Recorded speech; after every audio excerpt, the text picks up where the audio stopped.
Hey guys, welcome to this week's podcast episode, and I've got a fantastic guest for you today, Zach Lemaster. He's the CEO of Rent to Retirement. This podcast is all about real estate, and it's a bread and butter episode for all of the guests that are looking to use real estate for cash flow, passive income, cap appreciation, storage of wealth, tax advantages, all of them. And Zach is here to elucidate and talk about his strategy. So, Zach, welcome. Hey, Christopher, thanks so much for having me. I'm excited to be here. And yeah, all those things you mentioned are beautiful parts of real estate. So I'm Yeah, excited to talk about them. love it. And and I want to talk to you about the current environment as well, which has really gotten a lot of questions. But I know we're talking, you have a background in optometry with your wife and you retired through real estate. So talk about that and what you do now. Certainly. So I'll try to give you the quick overview, somewhat quick. As you mentioned, my wife and I, we have a background in healthcare. We're both optometrists by education. We met in school in Oregon, in Portland. Went to school there. I was on HPSP scholarship with the Air Force. So joined the Air Force afterwards as a captain, practiced optometry for 7 years there, running clinics, and then left the military, moved out to Denver, where we owned and operated private practices and eventually sold those. But our investing journey started my first year as a young captain in the Air Force. I used a VA loan. I bought a duplex, lived in half, rented out the other half. That was really what I guess solidified my interest in rental real estate because it was a great concept, right? I mean, I paid basically I lived for free. I had an asset that I got tax advantages for that I bought with no money down. The house appreciated over time. So I fell in love with real estate, and it was very tangible and simple, right? The math was basic. So I was able to from there buy more rentals the next year and more rentals the next year. And this is for the past 15 years, I haven't taken a year off from investing.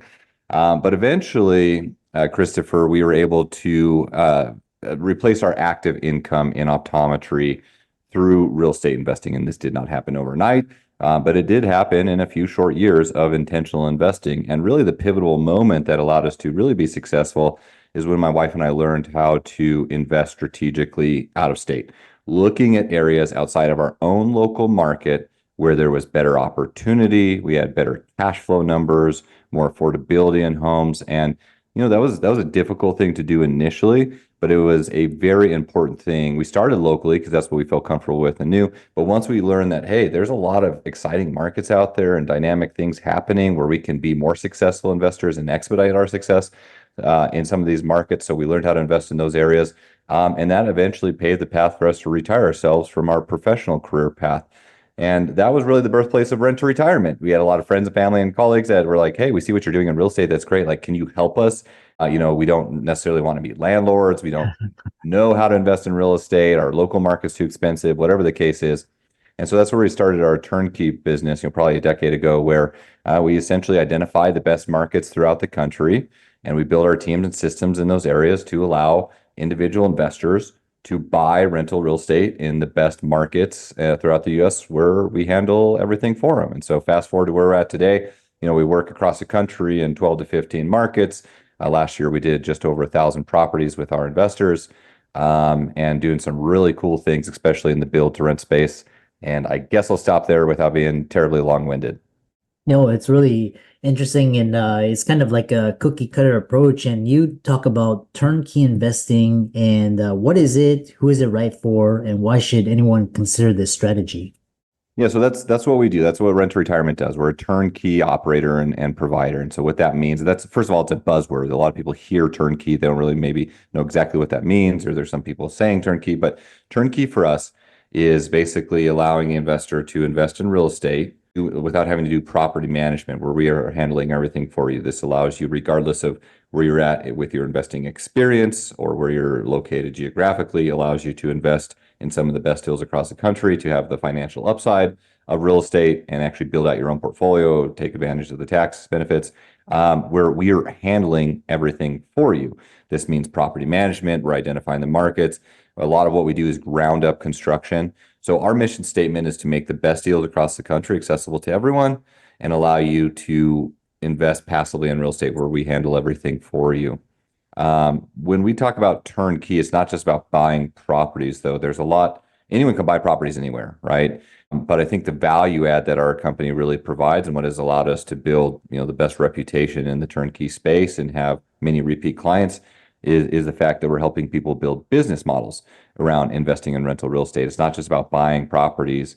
It's about buying properties strategically that fit your goals with an end goal in mind. What type of legal structure do you need to set up to protect your asset? What type of tax advantages? If anyone has ever listened to me, or if you do end up following me, you'll hear me talk about the tax advantages all the time with rental real estate, allowing people to do creative things like cost segregation, accelerated depreciation on short-term rentals or long-term rentals as they build out their portfolio. Your audience is healthcare professionals, high-income earners, and we're all paying a ton in taxes that we don't necessarily have to. And so our goal is to basically allow people to have a strategy and a plan as well as access the best deals across the country. Yeah. So it sounds like your firm handles a lot of the, different aspects of rental real estate. And so the other question a lot of the audience may ask or wonder is how is does your firm involve in any syndications? Are you pulling funds, or is it actually, investors are buying their real estate and then turning it over to you for management and all of that? So we are helping people build their individual portfolio where you are 100% the owner of the property. And I do believe that this is where you get the best advantages. First and foremost, you're able to use leverage, right, to buy and scale your portfolio. So that we're not a syndicator. We don't raise capital from investors. We don't pool money together. You're not a limited partner. You actually have control over your portfolio. And syndications are great. I've invested in a lot of syndications. I've also lost a lot of money in syndications as well with operators or properties that went south, and you have very little control, right? And it is high risk. Because that is a potential. You could lose all of your money. So we help people actually own physical assets where they're 100% the owner of the property. And this is meant to be a comprehensive approach where there's local property management set up in each area. We don't do property management in-house, but we do partner and network and vet local property managers in each location that we operate in. And so really the client journey, someone comes to us, they have maybe some goals in mind, maybe not, maybe they're a newer investor. The previous question you asked is like, who's turnkey right for? Generally, it's someone who is a brand new investor, just wants an easy way to get started with some handholding. It's someone who wants to be a passive investor, where they're not having to handle management. They have a team already established, especially if they're investing out of state. Someone who lives in an expensive market where the local real estate maybe just isn't attainable or doesn't make sense to invest in. Or someone that just wants to scale and diversify their portfolio easily across multiple different markets, even if they're a professional investor already. But the process is someone comes to our team. We usually have a strategy consultation with you where we learn about your goals and criteria. We don't charge investors anything because we make our money through building and selling houses, right? Just like builders would. And then we go through a strategy consultation to learn about your goals, criteria. We provide you with some resources. What type of financing do you need? We've pre-negotiated in a lot of cases, wholesale type of fee structures with lenders. You don't have to use those lenders, but you get access to those. And then we just identify the properties and markets that make the most sense for you at any given point in time. We have 50 to 60 properties for sale that are available across a plethora of different markets. We identify those properties. We help you buy them. These are properties that we've personally built or that we've partnered with builders to build. So someone isn't bringing us a random property from an area that we haven't vetted and don't have an established team. Like we have a process to follow, a proven track record. We know the areas that are growing the most and have the highest appreciation. So these are the areas that we offer properties in, and then we help you close on that property, normal real estate transaction, appraisals, inspections, financing, et cetera, set you up on management, and then, help you scale your portfolio, whatever makes most sense for you. Yeah. The other, so it sounds like a really interesting way that you could, and like you said, diversify and also invest across multiple locations. So the other question we'll talk about the benefits of, kind of diversifying your portfolio in so talk about the advantages of just like why would someone would consider, and are these properties so you vetted them, but a lot of the investors they purchase them through your platform or your company, but do they actually have do they physically have to step foot, or it's just photos, sight unseen? What explain that more. Yeah, so your first question is just around diversification, and I mean, we always hear this, right? In any sort of investing, it's important to be diversified, and I think that's true of real estate especially. But real estate, right, and yes, especially right now, it's a dynamic market, right? There's a lot of things changing. We try to be in areas that are in the path of progress where there's an undersupply of housing, and a very high demand. A lot of these areas are southeast areas like Alabama, Georgia, Texas, Carolinas, areas where Florida is a big area where there's people moving to these areas and there's not enough housing to support those. So those are the places we want to be. So diversification is not just about, not putting all your eggs in one basket and having a diversified portfolio from a risk threshold. It is also about accessing the best locations where you can maximize your returns. All right. We have some properties, for example, right now where we have a brand new constructed house, and we mainly operate with single family and small multi. But let's say, an average house is probably in the southeast, 250 to $300,000 for a, four bedroom, 2,200 square foot house that maybe is going to rent out for, I don't know, low 2000, low to mid 2000, something like that. So we'll cash flow at 20% down. But we do have really unique creative financing options for people as well. And we have a lot of incentives that allow you to expedite your success. We will sell, you have the option of buying properties where we'll give you an automatic 5% discount. That's $20,000 on a $400,000 house, where you can turn around and sell it for that much more the next day if you want. Or you can take that as a cash back credit at closing, where we'll cover up 5% of your down payment, to allow you to get money back in your pocket versus always having to shell out 20% down payments. We also have local credit unions that will do financing with as little as 5 to 10% down on multiple investment properties. So I mean, I'm kind of shotgunning things out there. I just want to showcase like some of the unique creative things we help people with. But we have many people that will use one of these credit unions to finance a true investment property at 5% down. We'll give you a 5% closing cost credit as 5% of your down, or the purchase price, which covers the 5% of the down payment, and you're into a property for little to nothing, and allows you to scale your portfolio. And then some people will take accelerated depreciation on those, and on that $300,000 property, they'll get $100,000 of accelerated depreciation year one that will allow them to offset their high income. So I mean, these are all sorts of things that we work with people on, but they do not have to visit the properties in person. Some people do. We encourage you to do that if you can. I think that's an important thing to visit an area, but vast majority of people are buying sight unseen simply because they're able to do due diligence online. They're going through a normal purchase. The lender is going to require you to have a third-party appraisal, inspection reports, title work. We provide ample information about the opportunity. We do video walkthroughs of everything. So I think most people feel comfortable buying sight unseen, but that's not a requirement. We encourage you to go out to the area to familiarize yourself with the investment area. That's a business expense that you can write off of as well. We try to provide as much information as possible. Yeah. The next question I have is, we'll talk about, so like a lot of the investors that you're seeing, you talk about investing with the approach and intention of saving taxes over some people like just the cash flow, or some people just they want to control and put their wealth there. So kind of share some insights on how strategic tax planning can lead to more substantial long-term benefits than the immediate returns from cash flow. Well, Christopher, how much time you got? But because we could go. We could go all day. We run a very successful business. We run an 8-figure business, and over the past, 5-6 years, we've paid zero in taxes, and that is simply because we buy enough real estate every single year to offset our active income every single year, and a lot of that is done through trading up through 1031 exchanges, but also running cost segregation and accelerated depreciation. And this is something, if you're a high income earner, you may have heard about. Maybe you've already done this or you're thinking about it, but this is something that can be extremely, extremely powerful. So we probably don't have enough time to go deep into this, but I do want to touch on this, the strategy behind this. If you're a real estate professional, if you're a doctor, and you have high income earnings and you're full-time employed, like it's unrealistic that you're likely going to qualify for a real estate professional. And what that does is allows you to take anyone can do accelerated depreciation on a property, but being a real estate professional allows you to, and this is a self-identified thing with IRS, is you don't apply for it, but allows you to take your passive losses against your active income.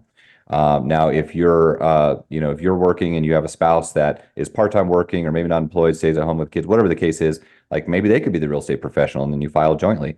To use an example, though, let's say you buy $1 million worth of real estate. Let's say you use leverage, you put $200,000 down to buy $1 million of real estate. Most our cost segregation, our accelerated depreciation, we see coming in between 30 to 35%. So that $1 million of real estate that you use $200,000 down to buy, you could potentially expect $300 to $350,000 accelerated depreciation that you take in year one. Now, this is being phased out over time. It's at 60% this year, 40% next year. However, there is the extension on the 2017 Tax Act that's likely to extend that out. That is one of many ways that people can shelter taxes. If you're not a real estate professional, we also have short-term rentals. There's a short-term loophole where you don't have to be a real estate professional. You can buy a brand new construction house, you can furnish it, you can self-manage it for year one, which we have. We have all these resources to help you through this, so you're not doing it alone, but you do need to be self-managing it. And that allows you to take accelerated depreciation on that short-term rental and apply that because it's an active business in eyes of IRS if you're operating as a short-term rental. And it allows you to actually take that same tax benefit, accelerated depreciation against your active income without being a real estate professional. So even if you and your spouse, say you're both high income earners, you're both full time, this is your first real estate property, you can still take accelerated depreciation on those. I mean, that's just a couple of many things. We also work with people to help them set up 1031 exchanges, deferred sales trusts with the sale of their business, or sale of real estate to avoid capital gain taxes. Just owning real estate long term and making sure you're accounting for things appropriately.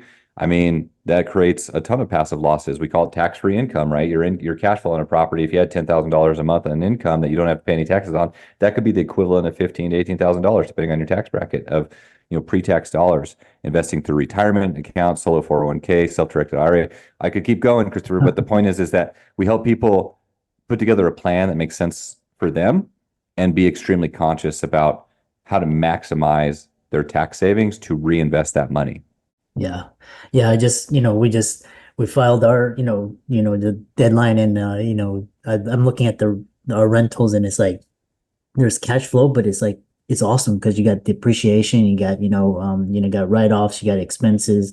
So that, I was like, this is why a lot of high income earners love real estate.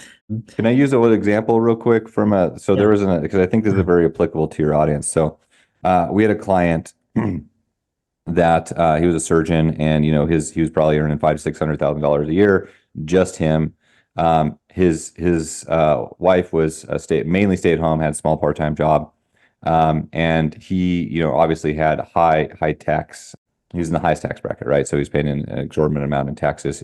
He was new to real estate. He had some previous real estate investing experience, but he did not want to be a landlord. He did not have a good previous experience because, just self-managing like many of us do, we don't do the best job, or maybe we don't, it's better to have professional property management that knows what they're doing. So he is interested in buying some property specifically for a tax purpose. And we put together a scenario for him. He had a couple $100,000 to invest, and so he could have used that to buy, whatever call it three new investment properties. He probably wouldn't have qualified as for Real Estate Pro first year, but we helped him go through the short-term route where he taught his wife how to be a short-term property manager from a distance, and it was a very easy thing to do. They furnished the house, and so they were able to take accelerated depreciation on their short-term properties. But what we actually did for him, instead of just using that $200,000 to buy three brand new construction properties, which he probably would have got, close to that $1 million mark, we allowed him to use, or helped him use, some creative financing options where he actually bought significantly more properties, putting only 5% down on the vast majority. Some he did put more down, but he bought multiple properties with 5% down. And then he ran accelerated depreciation on those and completely wiped out his tax liability for that year and created a loss that carried forward into the future year for future income because he was able to scale his portfolio quicker and own more rental real estate. And then the kicker on this is he selected inventory that he put 5% down. We gave him the 5% credit for his down payment on those properties. And so he was literally, created this huge taxable offset, right, through accelerated depreciation and he still has the majority of his $200,000 to invest but it took work, right? And it took a strategy, but that is just a unique way that we can help some people, advance their goals. But his main objective was tax benefits. And these are all A-class new construction properties that will continue to appreciate over time, continue growing rents. So I just wanted to share that unique example. Yeah, yeah, I love that. And kind of we're kind of coming to the end. Talk about this idea, because especially in this environment, and is the Fed gonna hold rates? Are they gonna cut rates? We got an election. We have all this like war and inflation. And I talked to a lot of multifamily, they say they're struggling. So talk about kind of your thoughts around the real estate market this year and maybe into next year. I know again we could go, it's a webinar in itself, but kind of just general overview. Well, there's always something going on. I'll say that, right? Like at any point in time that we have the same conversation, there is something. And so, I mean, whether you're looking at COVID, or whatever the case is, I mean, and look at what happened post-COVID, right, with appreciation rates. So this is my piece of advice for anyone listening that's considering all these things happening in the world and thinking about real estate is to just ignore it first and foremost and focus on the fundamentals of investing in real estate and create a strategy and a plan that is specific to you based on your goals. Because there's always things are always changing, but there's always opportunity, especially where there's turmoil, right? So yes, this is election year. We've just gone through over the past 2 years. We've seen the most dramatic increase in interest rates we've seen in 40 years. Now those will be lowering. I mean, the Fed, they're just jerking our chain around, right, about when that's going to happen, but they likely will lower rates. Even if they don't, so what? Like we buy in areas where there's supply and demand. That's economics 101, right? We buy in areas where even if you're break even cash flow today, we know that those homes are appreciating both in rents and home values year after year. And so it's all about buying in good areas. Don't ever base your decision around. I mean, that's what the masses do, right? They listen to things going on in the world. But I think to answer your question and not circumvent the question, I think rates are going to drop. We're probably not seeing as many or aggressive drops as we initially anticipated, but Fed's very slow. We don't base our investing based on that decision. But what I can tell you is that over the past 2 years, it's kind of been a stagnant market, right? We've had very low inventory availability. People haven't been selling their houses because they have low rates they want to hold on to. There hasn't been a lot of investor activity. So like deals have just slowed down. As soon as interest rates do lower, I anticipate it to move right back into a seller's market where there's a lot more competition, likely, multiple bids. And will be a slow trend, but like right now, I think is a very unique time where you can buy things where you get a lot of incentives. And for example, just to use some stats, because we were talking about this on another podcast just earlier today, but the U.S. has a shortage of 7.2 million homes right now, and this is the worst it's ever been, and it's not getting any better. Construction is extremely slow right now, so. If you can buy, because we mainly do new construction, we like areas where they're growing in the path of progress. But this means that if you can be in an area where you have an undersupplied housing, you're probably going to be okay, right? You can always refinance houses if interest rates lower, but there's a lot of unique creative financing options available right now that can help you be successful. In addition to that, there's a little bit of a surplus of builder inventory right now that builders have been sitting on that they're highly motivated to get rid of. And so this means you can come in and likely, buy things below market value. They're buying rates down. We see some builders buying rates down into the 4s and 5%. Like the Fed's not going to lower the rate that much. So you can actually, my point is you can create a scenario being a savvy investor. If you're just out there being conscious of what options you have, you can create a scenario that makes sense for you based on your goals. But yeah, I think the next 2 years, we're likely to move back into a seller's market. It will move slowly, and I think right now is a unique time to make some big moves. Yeah. Yeah, I love that. I love, especially, after the great financial crisis, 2008, 2009, 2010, the properties here in Houston, very attractive. And same thing here, kind of, it's not as bad as '08, but you still have a lot of uncertainty, so you can profit from that. I know a lot of the audience, doctors, they're interested, high income earners, they're interested in, learning about turnkey investing, maybe set up a call with you. How can they do that?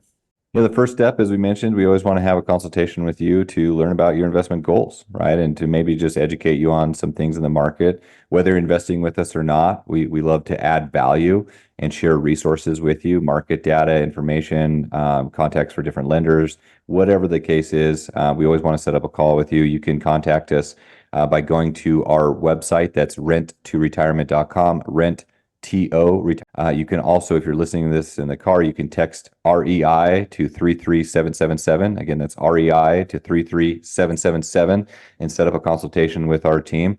But we have a ton of resources. We have our own podcast, YouTube channel. We put out a lot of information about saving taxes, about being savvy investors, about different emerging markets that you should be conscious of. And we love to add value to investors regardless of, your investing experience.